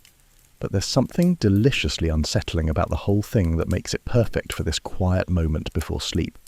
Not scary, unsettling. More like the feeling you get when you realise you've misplaced your reading glasses and then spend 10 minutes looking for them while they're sitting on top of your head. Picture this. It's 1587. And you're part of a group of English settlers heading to what would eventually become North Carolina. You're probably wearing uncomfortable clothes, your teeth could use some serious dental work, and the boat ride has been exactly as pleasant as you'd expect from a 16th century ocean voyage. But you're hopeful. You're starting fresh in a new world, building something from scratch, maybe leaving behind some drama or debt or just the general stuffiness of Elizabethan England. Your leader is a fellow named John White. Not the most charismatic name in history, admittedly, but he seems decent enough. He's actually an artist, which is rather sweet when you think about it. Rather than a stern military leader, you have someone who observes the way light interacts with water and likely enjoys sketching birds in his free time. White has been to this area before, so he knows the territory, sort of. Well, he thinks he does. The plan is straightforward. Establish a colony, grow some crops, trade with the local Croatoan people who seem reasonably friendly, and eventually create a thriving English settlement. Simple enough, right? You've brought families this time, men, women, children, even a pregnant woman named Eleanor, who happens to be John White's daughter. This is not an expedition filled with soldiers and fortune seekers. This town is meant to be a real community, with people planning to put down roots and build actual lives, and for a little while, things go okay. Not great. Nothing ever goes great when you're essentially camping in the wilderness while trying to construct civilization from scratch. But okay, you build some houses, plant some gardens, and meet some neighbours. Eleanor gives birth to a little girl named Virginia Dare, who becomes the first English child born in North America. There's something both hopeful and slightly ominous about that distinction, though you don't know it yet. But then problems start cropping up, the way they always do when people are stressed and living in close quarters with limited resources. Food supplies are running lower than expected. Some of the neighbouring indigenous groups are less welcoming than hoped, partly because previous English visitors hadn't exactly been model guests. There are misunderstandings, tensions, and the occasional skirmish. Nothing catastrophic, but enough to make everyone a bit jumpy. John White finds himself in an impossible position. The colony needs supplies, food, tools, medicine, all the things you can't exactly improvise in the wilderness.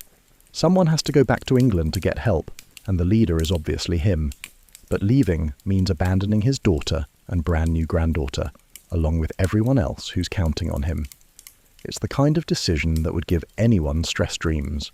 Stay and watch everyone slowly starve, or get picked off by various dangers, or leave and hope you can make it back before something terrible happens.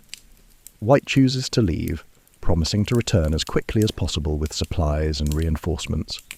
As his ship disappears over the horizon, you're left standing on the shore with about 115 other colonists, watching your lifeline sail away.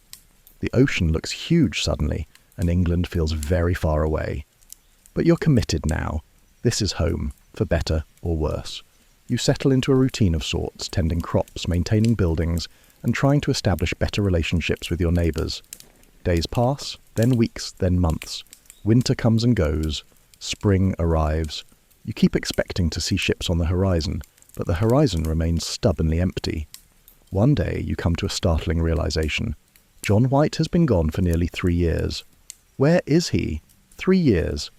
You've been counting because it helps maintain the illusion that time is still moving in a predictable way, that there's still a connection to the world you came from. 3 years since you watched John White's ship disappear, taking with it your main link to supplies, reinforcements, and news from home. At first, everyone had reasonable explanations for the delay. Ocean voyages were unpredictable. Storms, pirates, navigation errors, and mechanical problems. Ships sank with depressing regularity in those days. Maybe White's vessel had been damaged and needed extensive repairs. Maybe he'd had trouble convincing investors to fund a return voyage. Maybe Queen Elizabeth had other priorities. There were always wars or political crises or economic troubles that could divert attention and resources. You'd developed little rituals around watching for ships. Someone would climb the tallest tree each morning to scan the horizon. Others would take evening walks along the beach, squinting at distant clouds that might, from the right angle and with enough wishful thinking, look like sails. Children made games of it, competing to be the first to spot the rescue ships that never came. But as months stretched into years, those hopeful habits began to feel hollow. The morning tree climbing became less frequent, then stopped altogether. Beach walks continued, but more for exercise and contemplation than for ship spotting. The children found other games. During this endless waiting period, you've learned things about yourself and your fellow colonists that you never expected to discover. You've learned that Margaret Harrison has an absolutely filthy sense of humour when she thinks no one important is listening.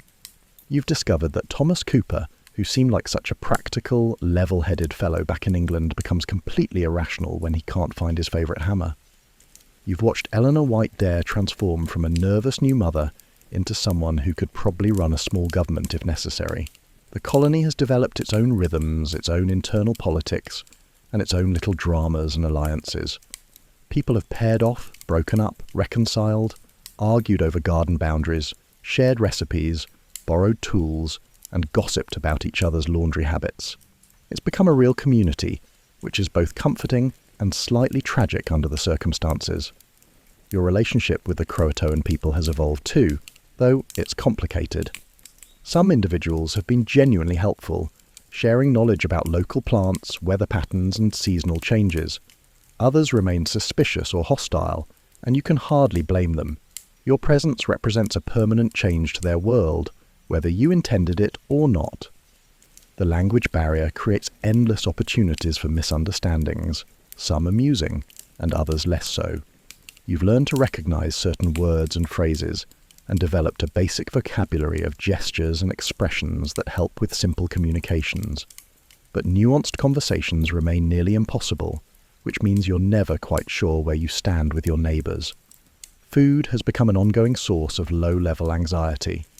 You've learned to eat things you never imagined consuming, roots, berries, and various aquatic creatures that look like they belonged in a medieval bestiary rather than on a dinner plate. Some of these discoveries have been pleasant surprises. Others have been less pleasant. You've developed a healthy respect for the trial and error process of identifying edible plants, especially after Thomas Cooper's unfortunate encounter with what everyone now refers to as the incident with the purple berries. The seasons have become more meaningful than they ever were back in England. You notice changes in daylight, temperature, and weather patterns with the intensity of someone whose life actually depends on such things. You've learned to read the sky, to predict storms, and to recognize the subtle signs that indicate when to plant, when to harvest, and when to prepare for winter. Your sleeping patterns have changed too. Without candles to waste or oil lamps to maintain, you've fallen into a rhythm that follows natural light more closely. You sleep deeper and wake more naturally, though your dreams have become more vivid and sometimes strange. Maybe it's the diet, or the stress, or just the way your brain processes this surreal situation of being possibly forgotten by the entire civilized world. But the most unsettling realization is this. You've stopped talking about when the rescue ships arrive, and started talking about if they arrive. It's a small change in language, but it represents a massive shift in thinking. You're no longer temporary residents waiting for transportation home. You're permanent settlers who may never see England again. The question that keeps surfacing, usually late at night, when you're lying awake listening to unfamiliar sounds in the darkness, is this: what happens if no one ever comes? By the 4th year, you've all implicitly accepted the reality that no one wants to publicly express. You're on your own. John White isn't coming back, at least not anytime soon, and possibly not ever. The reasons don't matter anymore. War, shipwreck, political upheaval, financial problems, or maybe he simply got distracted by some other opportunity. The result is the same either way. This realization has brought a strange kind of relief along with the obvious anxiety. The waiting is over. Certainty about abandonment has replaced the uncertainty about rescue, and working with certainty, even unpleasant certainty, is easier than endless hope. You can make plans now, real plans, instead of just marking time until someone else solves your problems. The colony's leadership has shifted subtly but noticeably. Without an appointed governor, decisions get made by consensus, argument, or sometimes just by whoever feels strongly enough about something to take charge. Eleanor White Dare has emerged as a natural leader, partly because she's John White's daughter, and partly because she's simply adept at organising people and resources. Her daughter Virginia, now a walking, talking 4-year-old, has become everyone's child, a living symbol of the colony's commitment to staying put. You've also had to confront some uncomfortable realities about your situation. Food security remains problematic. You've learned to cultivate local crops and preserve seasonal abundance, but you're always one disastrous harvest or severe winter away from serious trouble. The indigenous neighbours continue to be unpredictable, sometimes helpful, sometimes hostile, always operating according to social rules you don't fully understand. Your housing situation has evolved from temporary shelters to more permanent structures, but permanent is relative when you're working with local materials and limited tools. Roofs leak, walls warp, and foundations settle in unexpected ways.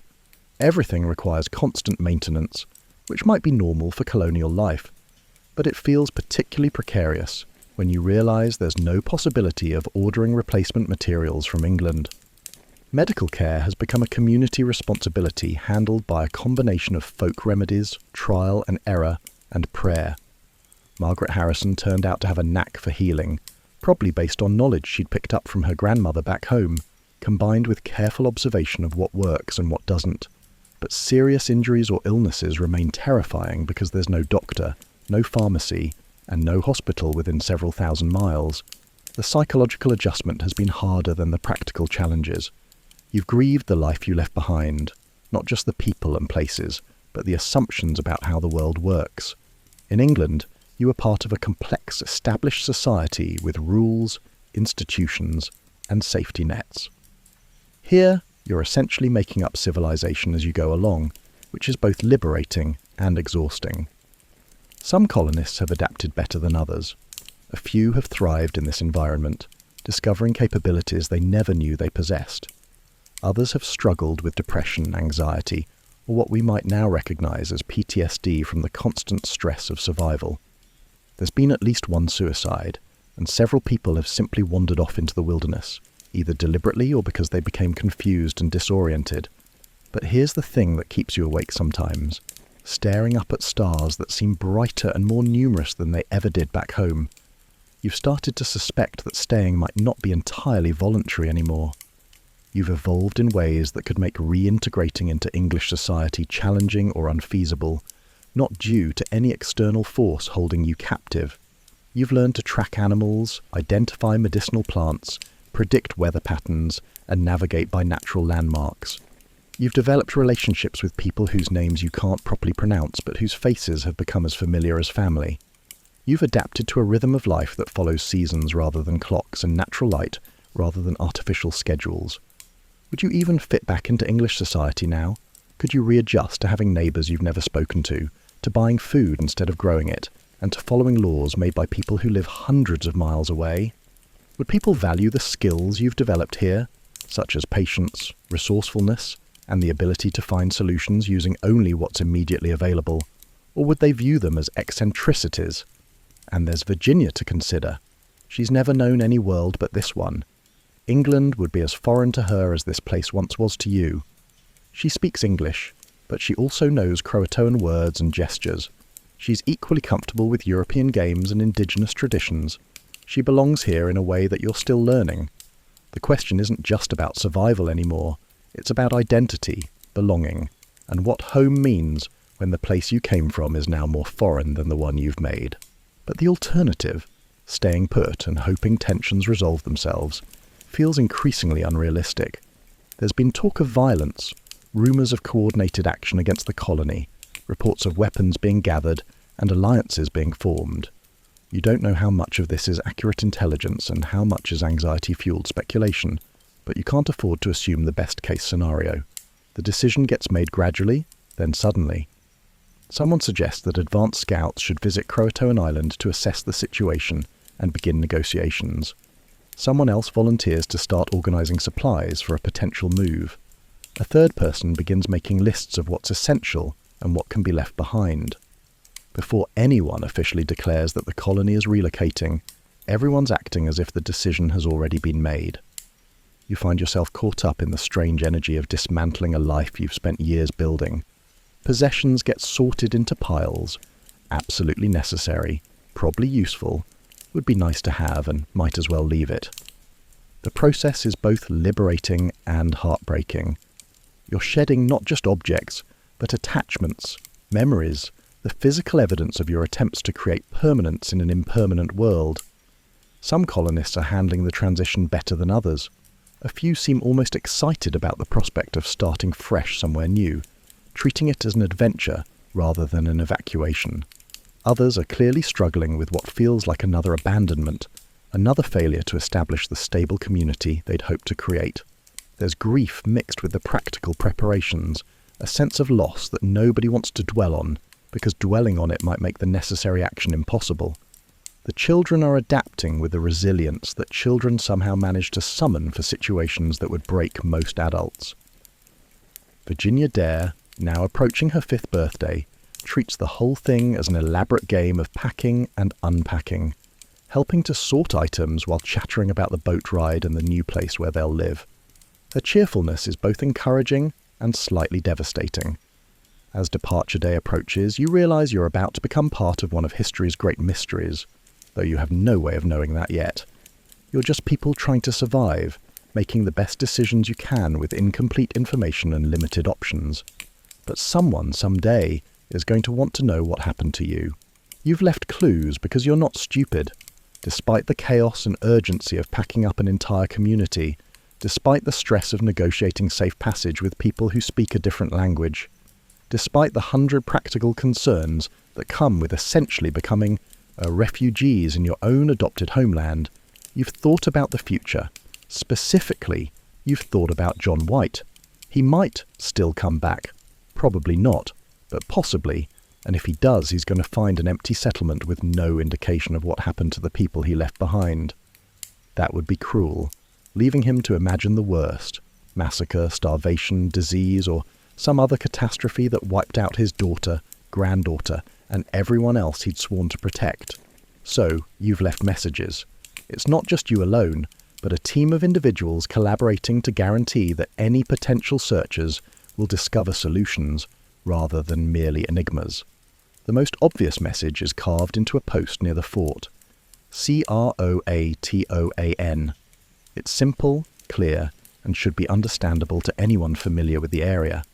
If John White returns, he'll know you've gone to Croatoan Island, and he'll know you went there voluntarily rather than under duress. There's also another carving, just CRO, on a nearby tree. We added this one partly as a backup, and partly because Thomas Cooper became enthusiastic about the carving project and wanted to contribute his own handiwork. It's less informative than the main message, but it reinforces the direction you've gone.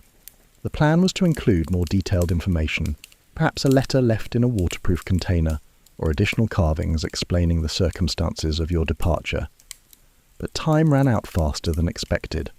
The situation with your neighbours deteriorated more quickly than anyone anticipated. and what was supposed to be a carefully planned relocation became something closer to an urgent evacuation. You'd also discussed establishing some kind of signal system, perhaps arrange stones or mark trees that could guide rescue parties from the original settlement to your new location. But again, the reality of moving over 100 people with limited transportation and uncertain welcome made such elaborate precautions impossible.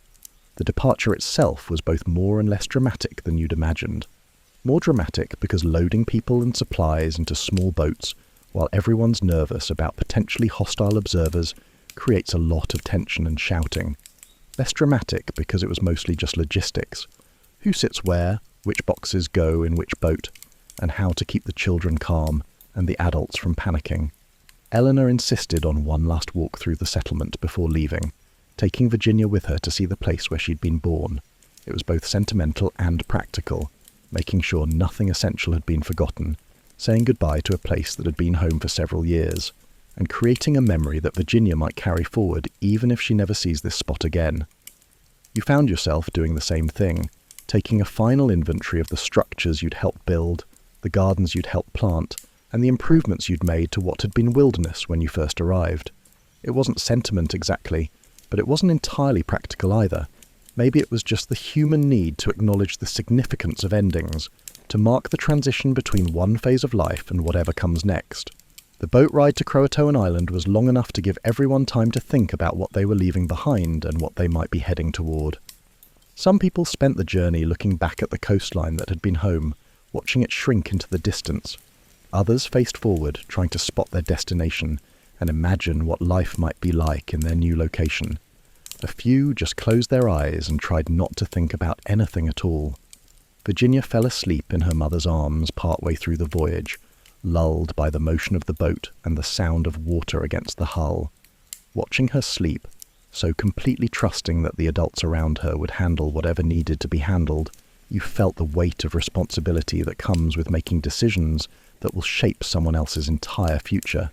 You have made every effort to create a trail that any reasonable search party could follow. You've chosen a destination that offers the best available chance for survival and prosperity. You've maintained the unity of the community despite stress and uncertainty. You've made the hard choices that needed to be made.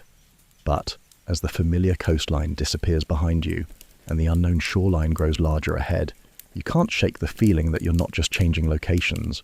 You're disappearing from history, becoming part of a story that no one will ever be able to complete. The messages you left behind feel suddenly inadequate, too simple for the complexity of what's actually happening. Croatoan Island is both exactly what you expected and completely different from what you'd imagined. The physical landscape is familiar: sandy beaches, maritime forests, and the same plants and animals you'd learned to recognize over the past several years. But the social landscape is entirely new, and navigating it requires skills you're still developing. Though the term welcoming might be too strong, your hosts have been more welcoming than you dared to hope. Tolerant might be more accurate, or perhaps cautiously accommodating. While you negotiate longer-term arrangements, they've allowed you to establish temporary shelters and shared information about local resources, seasonal patterns, and potential hazards. But there's an underlying tension in these interactions, a sense that your presence here is provisional rather than permanent. The language barrier remains frustrating, though you're all getting better at the basic communications necessary for daily cooperation. You've learned to recognize words for common objects, actions, and concepts. More importantly, you've learned to read facial expressions, body language, and social cues that transcend specific vocabulary. You're developing a kind of intuitive understanding of when to approach someone with a request, when to offer help, and when to stay out of the way entirely. Virginia has adapted most quickly, as children always seem to do in these situations. She's picked up fragments of Croatoan language with the effortless facility that makes adults simultaneously envious and proud. She plays with local children using a combination of English words, Croatoan phrases, and the universal language of games that somehow transcends cultural boundaries. Watching her, you can see glimpses of what successful integration might look like, though you also realize it might take a generation to achieve. The practical challenges of establishing a new community have been complicated by the need to coordinate with existing residents who have their own established patterns, preferences, and priorities. You can't just clear land and build wherever seems convenient. You have to negotiate for space, for resources, and for permission to alter the landscape in ways that might affect other people. It's like trying to renovate a house while the original owners are still living in it and haven't entirely decided they want you as permanent housemates. Food sharing has become a complex social ritual that you're still learning to navigate properly. To contribute to communal meals, you must know what's available, how it's prepared, and who provides what, when, and how much. There are protocols around hunting, fishing, and gathering that seem to involve seasonal restrictions, territorial boundaries, and hierarchical privileges that nobody has explicitly explained to you, but which you're expected to somehow intuit. The most delicate negotiations have involved marriage customs and family structures. Several of your fellow colonists are single, and some have expressed interest in local partners, but the social rules governing such relationships are complicated and culturally specific. There have been a few tentative courtships, some successful and others less so, all of which have required careful diplomacy to avoid creating conflicts that could jeopardize the entire community's welcome. You've also had to confront the reality that some aspects of English colonial culture are simply incompatible with Croatoan social norms. Your assumptions about property ownership, individual autonomy, and social hierarchy don't translate directly, and insisting on English ways of doing things would be both impractical and politically unwise.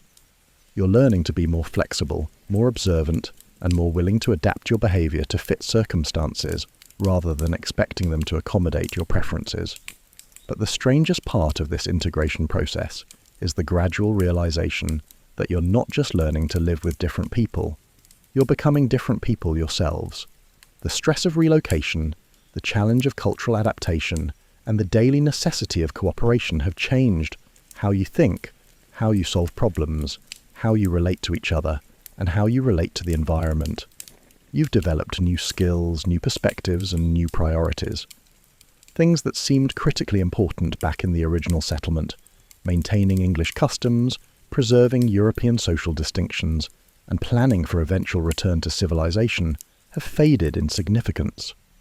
What matters now is immediate survival, successful cooperation, and the gradual construction of a hybrid community that draws from multiple cultural traditions without being entirely constrained by any of them. Late at night, lying in your temporary shelter listening to unfamiliar sounds and familiar voices, you sometimes wonder if the person you're becoming would be recognizable to the person who first arrived in the new world.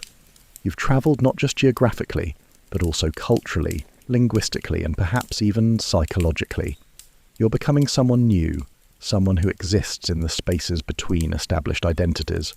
And Virginia, growing up in this hybrid world, will be something entirely unprecedented, a person who belongs fully to neither English nor Croatoan culture, but to both simultaneously.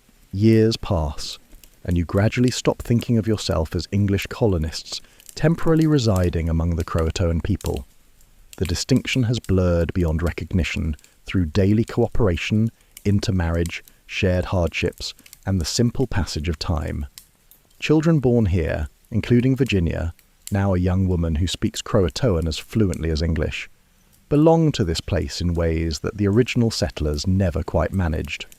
You've become part of the community's seasonal rhythms, participating in ceremonies and traditions that would have seemed foreign and possibly threatening when you first arrived. You've learned to make tools, clothing, and medicines using local materials and traditional techniques. More importantly, you've learned to think like someone whose survival depends on intimate knowledge of local conditions rather than imported solutions. The original English settlement feels like something that happened to different people in a different lifetime. When you occasionally think about John White, or wonder whether any ships ever return to look for you, it's with the detached curiosity you might feel about historical events that don't directly affect your current life. The emotional urgency of rescue has faded, replaced by the more immediate concerns of the community you've actually built. But lately, you've been having conversations, quiet, private conversations, about visibility and invisibility, about what it means to vanish from one world while becoming part of another. Some of the older colonists are concerned about the stories people will tell about your disappearance and the assumptions they will make about your fate. The idea that people who never knew the truth might interpret your successful adaptation as failure or tragedy is unsettling. Virginia has started asking questions about her origins, about the English grandfather she never met, and about the difference between the family she was born into and the family she's grown up with. Her questions stem not from dissatisfaction with her current life, but rather from the innate human curiosity about identity and belonging. She wants to understand not just who she is, but how she came to be who she is. These conversations have made you realize that you've become custodians of a story that will probably never be told accurately. The people who might someday investigate your disappearance will have access to the carved messages you left behind, but they won't have access to the complex social, political, and personal factors that made relocation necessary and integration possible. They'll find mystery where you experienced practical problem solving. You've also realized that the very success of your adaptation makes your story less visible to outside observers. If you'd all died dramatically, there might be obvious evidence: bones, abandoned belongings, signs of conflict or disaster. If you'd maintained a separate English community, there might be recognizable cultural artifacts, architectural remains, or other traces that clearly indicated European presence. But by integrating successfully, you've essentially disappeared into the existing cultural landscape. Your children and grandchildren will carry forward fragments of English language, customs, and knowledge, but these will be woven into a larger cultural fabric that wouldn't necessarily be recognized as having European origins. A few words, some techniques for working with metal or preserving food, and stories about places across the ocean might persist for generations without anyone recognizing them as evidence of the lost colony's fate. Sometimes, lying awake in the quiet hours before dawn, you imagine future historians puzzling over your disappearance. They'll have theories: disease, massacre, starvation, failed attempt to return to England. They'll analyze the carved messages, search for archaeological evidence, create elaborate explanations for what seems to them like an inexplicable vanishing. They'll never consider the most mundane and most profound possibility: that you simply became part of something larger than yourselves. The irony is that your story isn't really mysterious at all, at least not from the inside. You made rational decisions based on available information and circumstances. You adapted to survive, cooperated to thrive, and integrated because separation was neither practical nor desirable. You became invisible to history precisely because you became visible to your neighbours, accepted by your community, and successful in ways that don't leave obvious traces for future archaeologists to discover. But you understand now that mystery isn't always about what's unknown. Sometimes it's about what's unknowable from the outside, what can only be understood through lived experience rather than historical investigation. You've become part of a story that can't be solved like a puzzle because it was never broken in the first place. As you drift towards sleep, lulled by familiar sounds from a world that's become truly home, you find yourself hoping that somewhere, somehow, the people who wonder about your fate will eventually realize that the best possible ending to any story about lost colonists is that they were never really lost at all. They just found something better than what they were looking for.